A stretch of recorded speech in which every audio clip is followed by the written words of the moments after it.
मराठी 24/7 नवा भारत नवा विचार. नमस्कार, मी प्रतीक्षा. क्राईम झोन या कार्यक्रमात आपलं स्वागत आहे.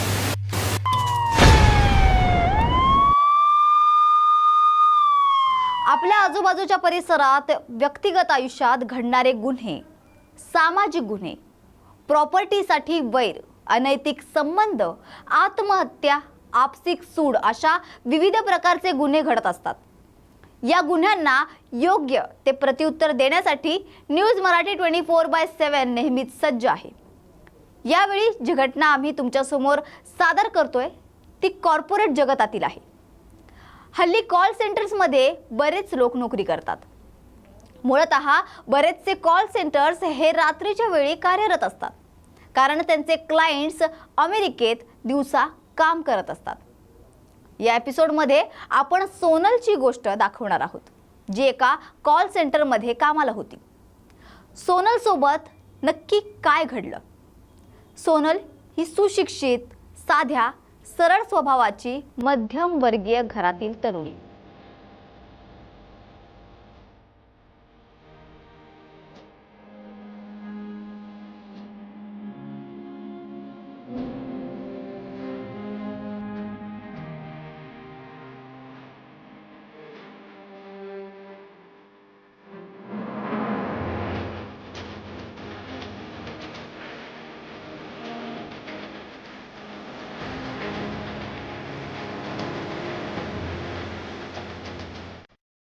सोनलला आयुष्यात खूप मोठं व्हायचं होतं, म्हणून ती ज्या कॉल सेंटरमध्ये काम करत होती तिथे ती खूप मेहनत करायची.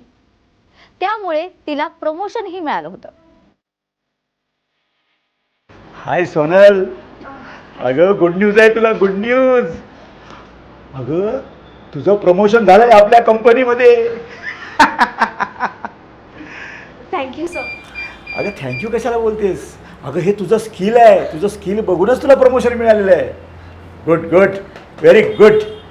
सोनल तिच्या ऑफिसमधल्या कलिग सोबत नेहमी हसत खेळत वागायची.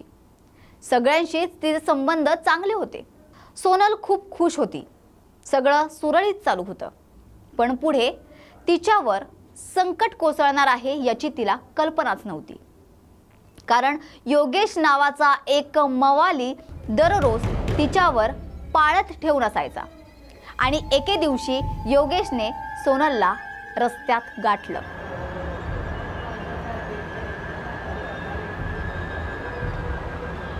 एक्सक्यूज मी, आपल्याला बोलायचं तुझ्याशी. कोण तुम्ही? हे बघा, मला तुमच्याशी बोलण्यात काही रस नाही. आणि तुम्ही अगर मला फॉलो केलं ना तर मी पोलीस कंप्लेंट करेन ना. हे बघ, तू गैरसमज करून घेऊ नकोस. आपल्याला खूप आवडतेस तू, आणि तू आपल्याला जर हो म्हणालीस आणि आपली गर्लफ्रेंड झालीस ना, तर तुला आपण आहे ना माझ्या बाईकवरून रोज पिकअप आणि ड्रॉप करेन. हे करण्यापूर्वी ना जॉब करा, आणि मला परत फॉलो केलं तर मी खरंच पोलीस कंप्लेंट करीन. लय भाव खाते, तिला धडा शिकवलाच पाहिजे. त्या दिवशी सोनलने योगेशला दाद नाही दिली. पण योगेशच्या मनात सोनलच्या उत्तरामुळे एक राग निर्माण होता. त्यानंतर एकदा सोनल अचानक गायब झाली. ऑफिसमधून नाईट शिफ्ट करून निघालेली सोनल घरी पोहोचलीच नाही. बराच वेळ घरच्यांनी तिची वाट पाहिली. तिच्या ऑफिसमध्ये कॉल केला तेव्हा कळलं की सोनल ऑफिसमधून कधीच निघाली होती. यार स्विच ऑफ लागतोय यार. सुना आली पण.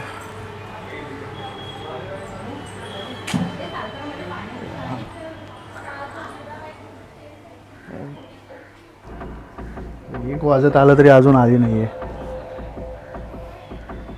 ऑफिसमध्येच. हा नमस्कार सर. हा मी अमित चौगुले बोलतोय, सोनल चौगुलेचा भाऊ. नाही, ती तुमच्या ऑफिसमध्ये नाईट शिफ्टला कामाला आहे ना? ओके सर, हां तीच. अच्छा नाही काय आहे सर, ती जनरली 8 वाजेपर्यंत घरी येते ना, पण आता बघा ना 1 वाजत आलाय तरी ती आलेली नाही आहे. अच्छा अच्छा, बघून सांगताय. ओके. हां सर, केव्हाच निघाली? ओके सर, मी मी मी मी मी बघतो सर काय ते. अच्छा अच्छा, हो सर हो सर हो सर, सगळ्यांना फोन वगैरे करतो वगैरे. Okay okay sir. अरे यार, अभिला फोन करतो. हां अभि, हां अमित बोलतोय रे. अरे बघ ना यार, सोनल आहे का तुझ्यासोबत? अरे बघ ना यार, ती कॉल सेंटरवरनं निघाली आणि अजून घरी नाही पोचले यार. अच्छा अच्छा, हां पण तू पण ट्राय कर आणि तिचं काय कळलं तर मला पण कळव. ती बरोबर पण नाही आहे. अनघा,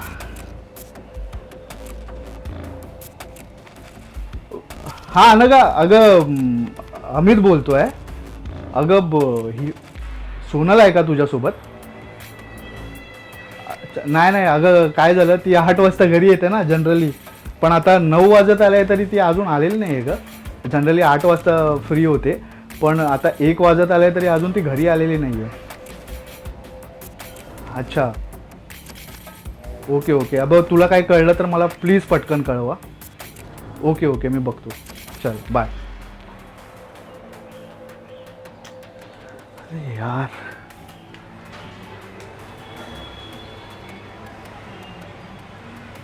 नंतर मित्रमैत्रिणींना कॉल केले पण कुठेच काही पत्ता लागेना. अखेरीस भावाने पोलिसात तक्रार नोंदवली. Hello, police station? पोलिसांनी सोनलचा शोध घ्यायला सुरुवात केली. पोलिसांनी आधी मित्रमंडळींकडे, नातेवाईकांकडे चौकशी केली, पण काही केल्या सोनलचा पत्ताच लागत नव्हता. मग पोलीस सोनलच्या ऑफिसमध्ये, म्हणजेच ज्या कॉल सेंटरमध्ये ती काम करत होती तिथे आले आणि त्यांनी चौकशी सुरू केली. हां, त्याचं काय आहे, आमची कॉन्फरन्स होती आणि त्या मीटिंगमध्ये मी बिझी होतो, त्यामुळे मला तुम्हाला वेळ देता नाही होता. तुम्ही बघताच आहे की कशी मीटिंग चालू आहे आणि किती आवाज वगैरे आहे. बाय द वे, मी सत्यवान जोशी, या कॉल सेंटरचा मालक. अच्छा, हे कॉल सेंटर साधारण किती वर्ष चाललंय? 10 वर्ष झाली आमच्या या कॉल सेंटरला. 10 वर्ष झाली. हो. ओके, मला सांगा की सोनल चौगुले हां, ही तुमच्या कॉल सेंटरमध्ये साधारण किती वर्ष काम करते? सोनल चौगुले ही 1.5 वर्षापासून आमच्याकडे काम करते. ओके, 1.5 वर्ष. हो. तुम्हाला माहिती आहे का, सोनल चौगुले कालपासून घरी नाही पोचली. काय? हां, आता मला सांगा, तुम्हाला कोणावर संशय वगैरे? संशय? तुम्ही काय बोलता, मला काय कळत नाही. हे बघा, मला तुम्हाला हे विचारायचं आहे की सोनलचं कोणाशी भांडण वगैरे झालं होतं का, किंवा काही लफडी वगैरे कोणी केली होती का? नाही नाही, अहो सोनल ही आमच्या ऑफिसमधली एक गुणी स्टाफ आहे ती, आणि आम्ही सगळ्या स्टाफनी मिळून विचारसुद्धा केला होता की त्याला एक बेस्ट अवॉर्ड, म्हणजे बेस्ट एम्प्लॉई म्हणून आम्ही त्याला अवॉर्ड द्यायचं सुद्धा आम्ही ठरवलं होतं.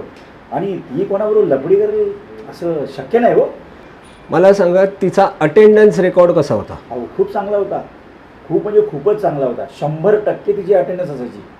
स्टाफच्या व्यतिरिक्त तुम्हाला कधी काही असं कळलं का तिचा कोणाशी कॉन्टॅक्ट होता? नाही नाही, असं नाही. हो, कसं असते माहीत आहे, जेव्हा एम्प्लॉई आमच्या ऑफिसमध्ये काम करतो तेव्हा आमची मर्यादा असते की त्या आमच्या स्टाफकडे आम्ही तेवढंच लक्ष देतो. पण जेव्हा ते बाहेर जातो, स्टाफ बाहेर जातो, तेव्हा तो त्यांचा लुकआउट असतो. म्हणजे तो आम्ही त्यांच्या पर्सनल वैयक्तिक याच्यामध्ये आम्ही कधी जात पण नाही. त्यामुळे त्यांच्याबद्दल आम्हाला काही जास्त माहिती नाही.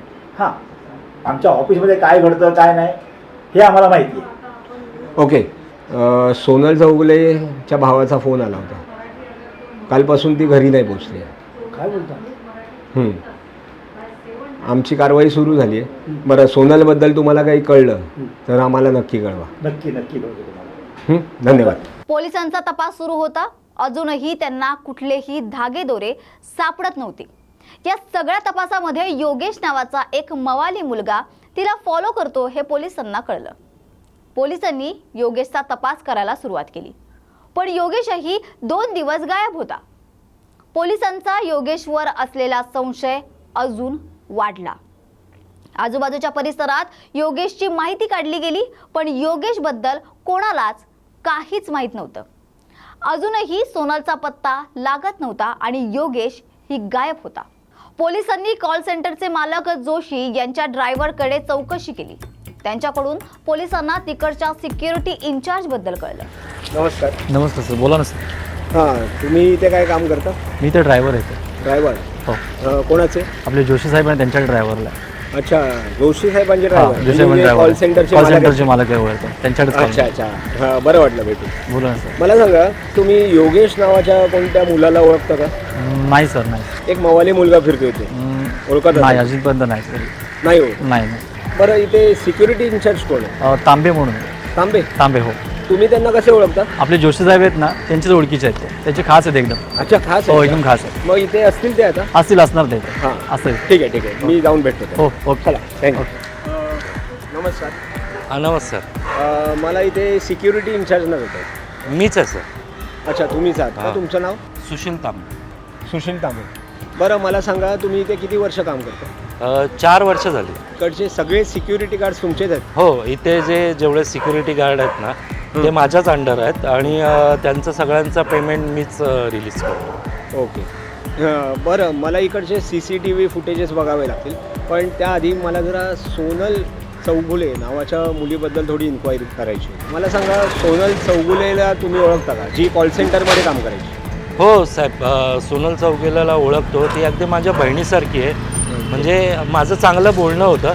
2 दिवस झाले ती कामावरच नाही आली. अच्छा, 2 दिवस झाले कामावर नाही आली. हां, तुमची आणि तिची शेवटची भेट कधी झाली होती? तेच सांगतो साहेब की 2 दिवस अगोदर ती मला भेटली होती. त्याच्यानंतर अचानक ती यायलाच बंद झाली. म्हणजे तिचं असं कधी झालं नव्हतं. नेहमी अटेंडन्स वगैरे व्यवस्थित होता तिचा. अच्छा.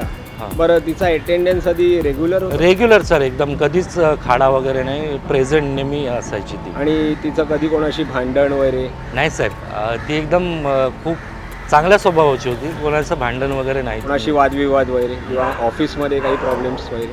नाही, असं तर मला नाही वाटत कोणाशी काही. आम्ही ते तपास घेतोय. काही गरज लागली तर आम्ही तुम्हाला पुन्हा कॉन्टॅक्ट. नक्कीच सर. धन्यवाद. चला. पोलिसांना अजूनही काही धागेदोरे सापडत नव्हते, पण त्यांचा पूर्ण संशय हा योगेशवरच होता, कारण तोही 2 दिवसापासून गायब होता.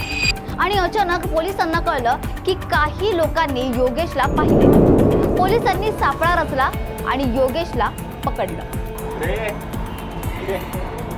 आपण काय मॅटर झालं साहेब? योगेश तूच ना? हां, योगेश आपणच आहे साहेब. सोनल कुठे? कोण सोनल साहेब? सोनल नाही माहिती? नाही, आपल्याला नाही माहिती. तू येता जाता रस्त्यात जिची छेड काढायचा ना, ती सोनल.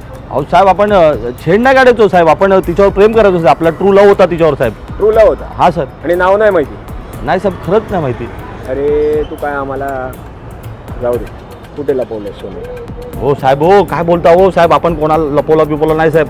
काय बोलता साहेब? आपण गरीब माणूस आहे साहेब. नाही लपवलं? नाही साहेब. मग 2 दिवस कुठे होतास?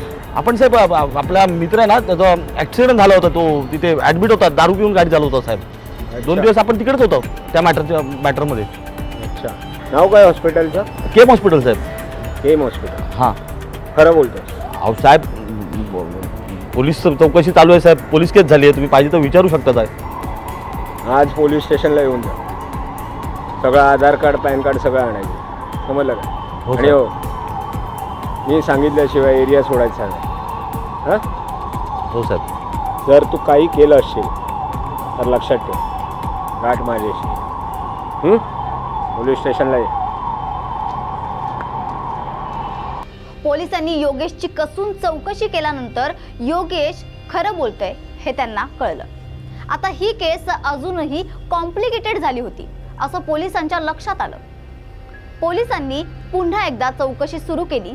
अजूनही पोलिसांना काही धागेदोरे सापडत नव्हते. मग पुन्हा एकदा पोलिसांनी ऑफिसमध्ये चौकशीसाठी सुरुवात केली.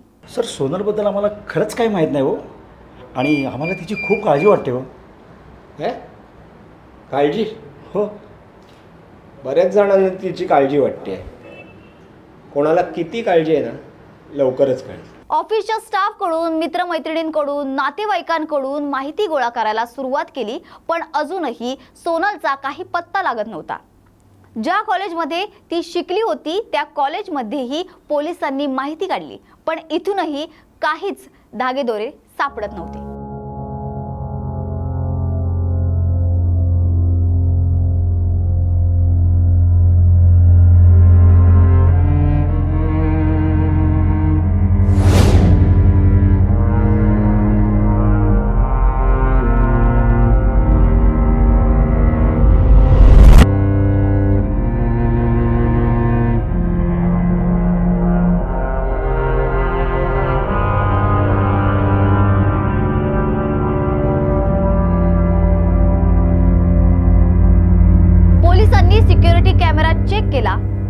पोलिसांना एक गोष्ट कळली की ज्या दिवशी सोनल गायब झाली त्या दिवशी शेवटची ती सिक्युरिटी इन्चार्जला भेटली होती. काय पवार, व्यवस्थित ना?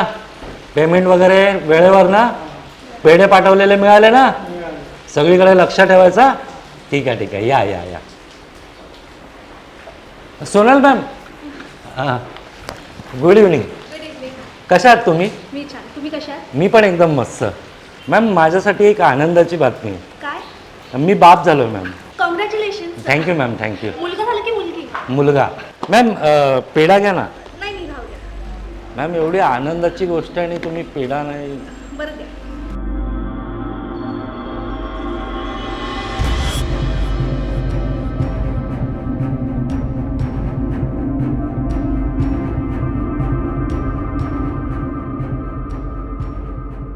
सीसीटीव्ही मध्ये पाहिल्याप्रमाणे सिक्युरिटी इन्चार्जने सोनलला पेढा खायला दिला होता. पोलिसांना आता त्या सिक्युरिटी इन्चार्जवर संशय आला. त्यांनी त्याचा पाठलाग सुरू केला.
शांतपणे खाऊन घ्यायचा, आवाज नाही करायचा, कळलं ना? प्लीज मला घरी जाऊ द्या, प्लीज मला सोडा. या, आवाज नाही करायचा. वडापाव आणलाय, शांतपणे खाऊन घ्यायचा, कळलं ना? कोण आहे? हे आवाज नाही करायचा प्लीज. आवाज नाही, गपचूप बसायचं.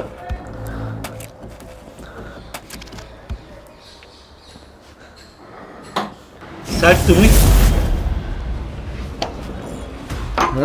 शाण्या सर काय रे?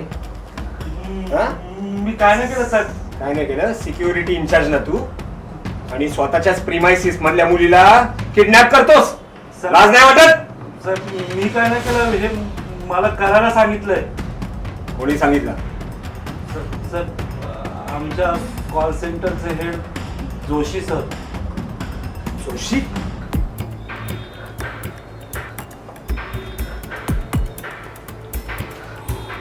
वा तांबे वा, मी सांगितलं त्याप्रमाणे तू काम अगदी चोख केलंस. केलं की नाही तुमचं काम? हो. आता बक्षीस देणार ना? अरे बक्षीस तर मिळणारच. मी तुला कधी नाखुश केलंय? आणि काय काय तू स्वतःला खूप शहाणी समजतेस, तू खूप ॲटिट्यूड दाखवतेस. पण आता काय करणार? आता तुला मी सांगेन तसाच जगावं लागेल.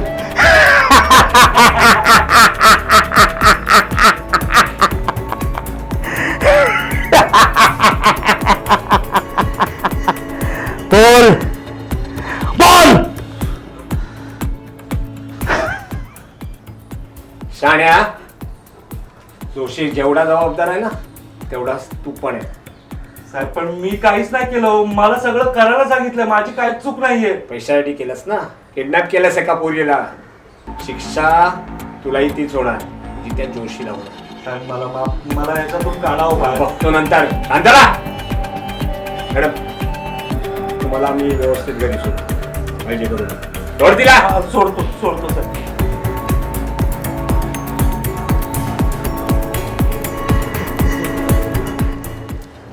हॅलो. हां, लेडी पोलीस पाठवा. आपली सगळी कामं आहेत ना वेळेमध्ये झाली पाहिजे. मला ती टार्गेट अचीव केलं समाधान टार्गेट आपल्याला पूर्ण नाही करायला पाहिजे. तेव्हा आळस न करता सगळी कामं चोख केली पाहिजे. चला हो सर, लगेच. हो जोशी साहेब. कुठे साहेब तुम्ही? सोनलचा पत्ता लागला काय हो? सोनालीचा पत्ता. खूप काळजी वाटतं तुम्हाला सोनलची. अहो ते स्टाफच आहे ना, आणि बॉस या नात्याने काळजी करणं साहजिकच आहे ना. बॉसचं नातं ठीक आहे, दाखवतो तुमचं नातं तुम्ही काय दाखवलंय ते. अरे घेऊन या.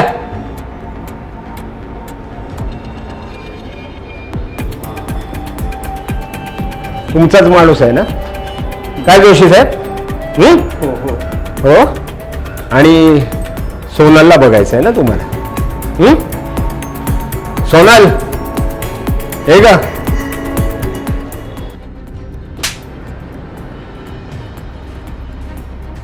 आता कसं वाटतंय? तुमच्याच कॉल सेंटरमध्ये कामाला आहे ना ती? नाईट ड्युटी करते. आपल्या ऑफिस मधल्या स्त्रीला मान दिला पाहिजे, आणि खास नाईट ड्युटी करते म्हटलं तर काळजी घेतली पाहिजे की नाही? पण तुम्ही काय केलं? तुम्ही हिलाच किडनॅप केलं. सॉरी नाही, किडनॅपिंगची केस केली आहे तुम्ही. आता टाळा लावायचा कॉल सेंटरला आणि खडी फोडायची जेलमध्ये. ए घेऊन जा रे यांना. चला चला चला चला. ए हवालदार, चला ए हवालदार, वर यायला. आणि शेवटी खरा गुन्हेगार पकडला गेला. विकृती माणसाला खालच्या थराला नेऊ शकते हे या घटनेतून दिसतं. आपण पुन्हा भेटूया नवीन एपिसोडमध्ये. जागृत व्हा, सज्ज व्हा, सतर्क राहा आणि पाहत राहा क्राईम झोन.